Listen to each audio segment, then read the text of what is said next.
Okay, good morning guys. Nandito tayo ngayon sa farm namin. Ngayon mag-demonstrate tayo ng paano mag-tester ng pagkuha ng bukal ng tubig. Kasi magdi-drilling kami ngayon para sa pressure tank, para sa water supply namin dito sa farm. So, last year nakapag-drilling na kami. So, ginamit ko rin yung same method. So, ito ang na-drill namin nakaraan para sa water pump. So, ngayon di-drilling ulit kami ngayon para sa high pressure para sa bahay at saka dito sa farm. So, ngayon ang hawak ko ito ay sanga ng bayabas. Ito yung gagamitin nating pang tester. So, kailangan sariwa. Sariwa yung bagong putol. Tapos naka letter Y, ganyan. So, lilinisan natin to. Tapos tuturo ko sa inyo paano tayo kuha ng water source kung saan may bukal. Okay. Tanggalin lang natin ang dahon.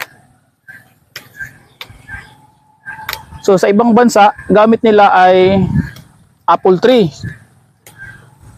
Yung sanga ng apple, kaso lang dito sa atin wala naman tayong apple dito. So ang pinaka-close is guava. So ito na lang yung gagamitin natin. Pero nasubukan ko na to last year, effective. So dito, kailangan magtira ka lang ng mga 3 to 4 inches.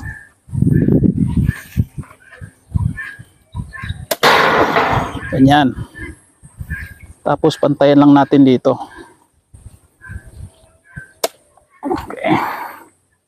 So ito na siya. So ang paghawak nito guys, ganito. Ganyan. Tapos nakaganyan sa sa waist mo. Nakaganyan. Pag may tubig, ito ay gaganyan. So kung saan naka-point, doon yung lalagyan natin ng mark. Pag ano naman yung angano niya, ibig sabihin artificial yun na tubig. Hindi yun bukal.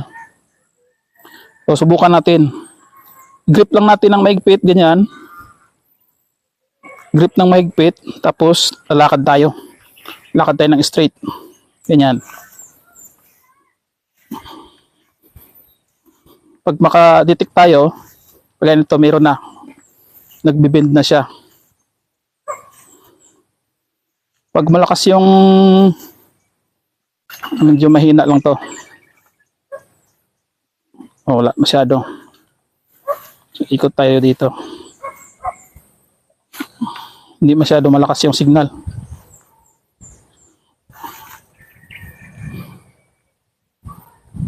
Meron sa konti.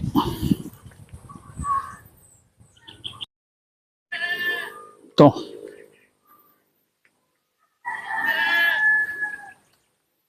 Dito banda. Dito pa. Ito pa.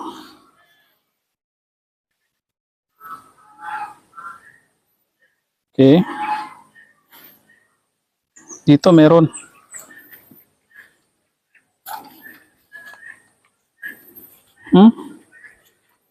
Malakas to dito ah.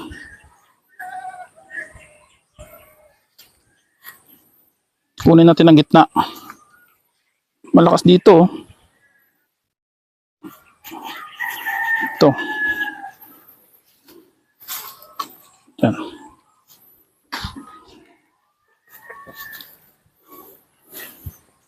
Wala na dito. Ito lang oh.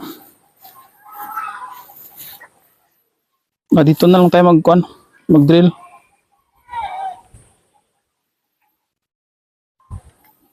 Dito meron din oh. Dito oh.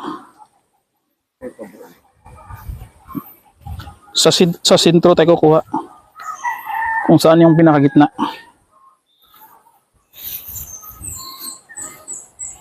Mahina na siya. Dito meron din oh. Mahina. Meron din dito.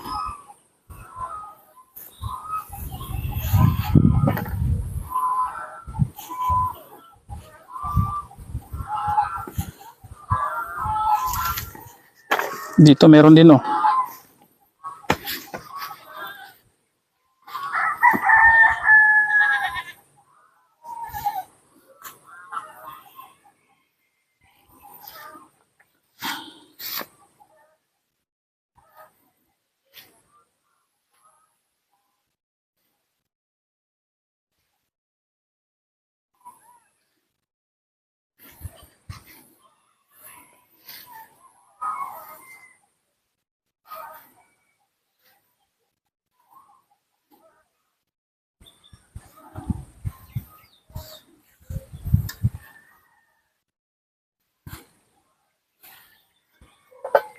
Wala, mahina yan.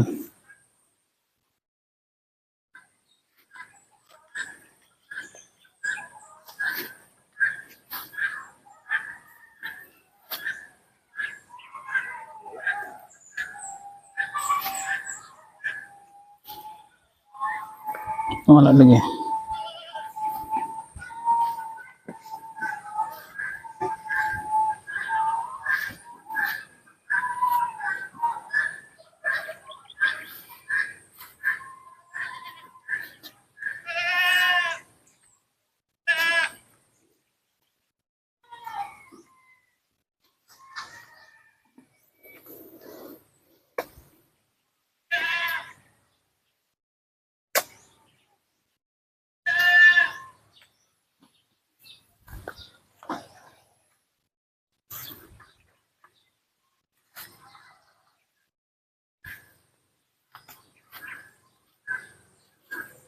Dito. Nadiri, oh. Dito. Tusokin ko ni Dre, oh. Tusokin ko Dre, oh. Kani Dre, oh. Dire. Big. Dire. Dire. Oh.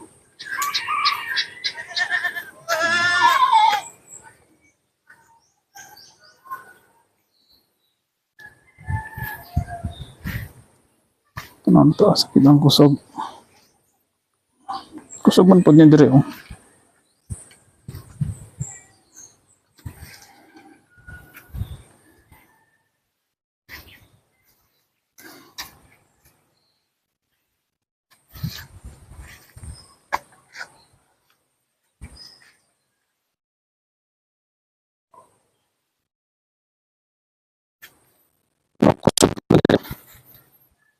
Ito may isa, oh. Dito.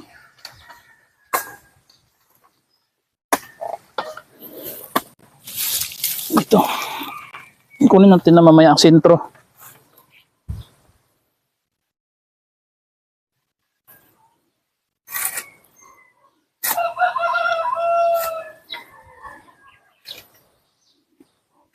Dito kasi malakas yung dito, eh.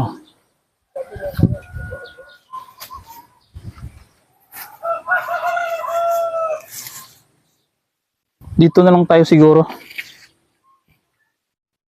Dito tayo magbutas. Dito tayo magbutas.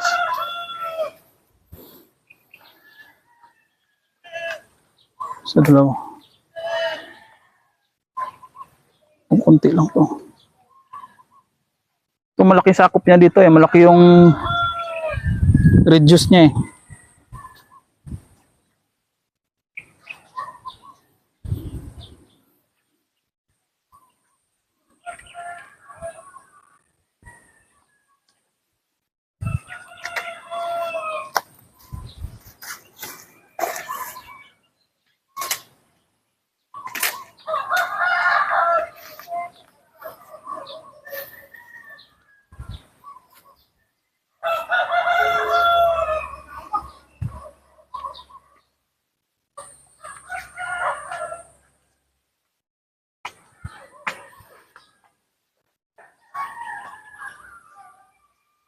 Siya.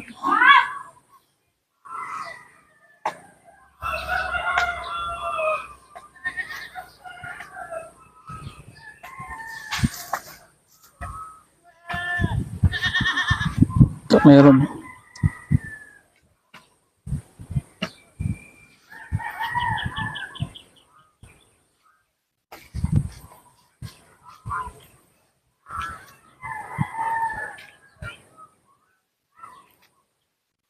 Ito may pool dito yung. Yun oh, malakas oh. Oh, tama. Baka sabihin nila nanglulukot tayo eh. Oh. Lumaluktot yung yung kamay ko naka-steady oh. Lalagpasan ko ha. Oh. Nakagano na yung kahoy oh. Babalik ako. Oh. Oh. Oh. Tras ako ha. Yan lang siya. Banti ako. Oh.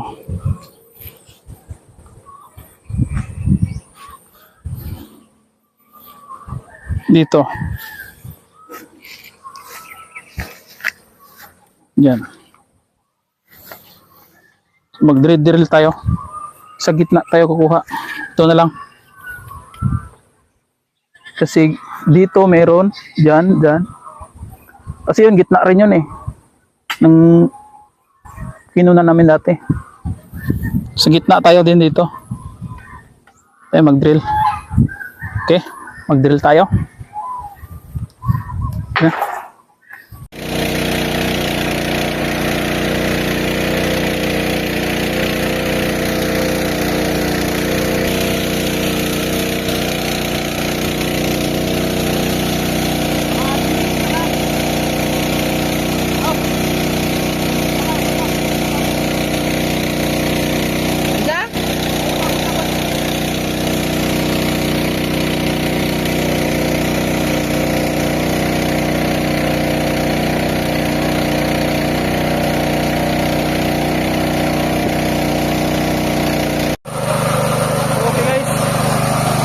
Successful.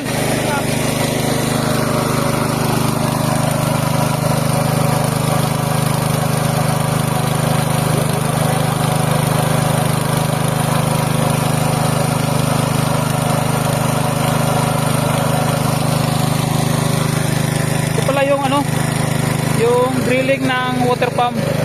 Yan. Doon yan, doon. Doon yan ng butas. Tapos nilagyan lang ng elbow. Papunta doon. Papunta doon. Yan, para yan sa fish pond in the future. Kasi magpapahukay kami dito. Ito naman ay tubig sa mga alaga naming kanding, baka. Yan. So successful yung namin, drilling namin. Mahina lang yung takbo kasi mahina lang para yung mga bato hindi mahigop ng water pump. Pero malinis na siya. Ayan, naghihigip na yung master driller namin. Ayos na, malinaw na yung tubig.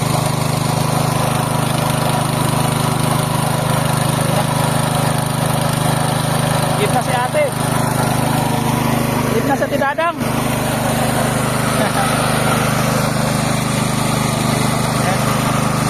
Hindi na magigip.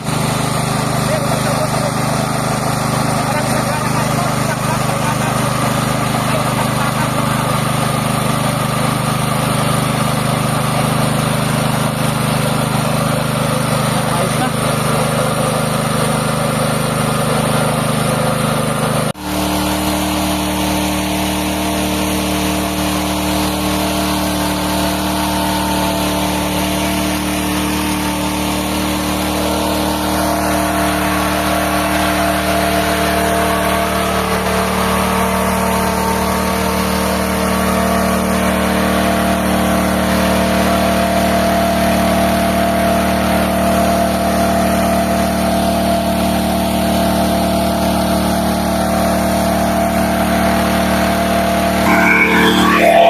Guys, good morning.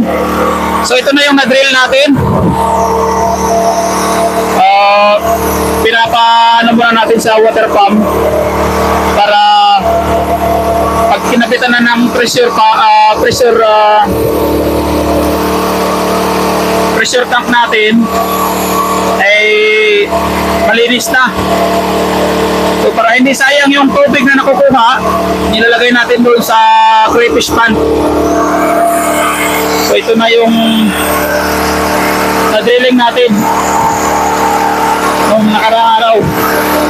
Ito naman yung naka-drilling namin nung last year. Ito naman ay naka-elbow yan. Yan yung pipe niya, no? Yan, doon yung drilling yan. Nandun. Doon yung naka-drilling. So as you can see, yung tubig nito malakas. Kulay puti na. Pinapahigop natin sa water pump. Ito naman ay may hose na nabili natin sa Shopee. Ito ay size number 3. Size number 3 ang nito, laki. Available sa Shopee. 20 meters. Tama-tama lang pang patubig. So maganda siya pang patubig dahil flexible. Tsaka matibay. Mura lang yan sa Shopee. So na yung natin. Patubig. Ito na yung crayfish pond. So mga ilang araw rin to bago mapuno. Saka malambot pa yung lupa. Gumuho dito. Gumuho dahil pinaglaruan ng mga bata. Yan. So yun lang guys. Thank you for watching.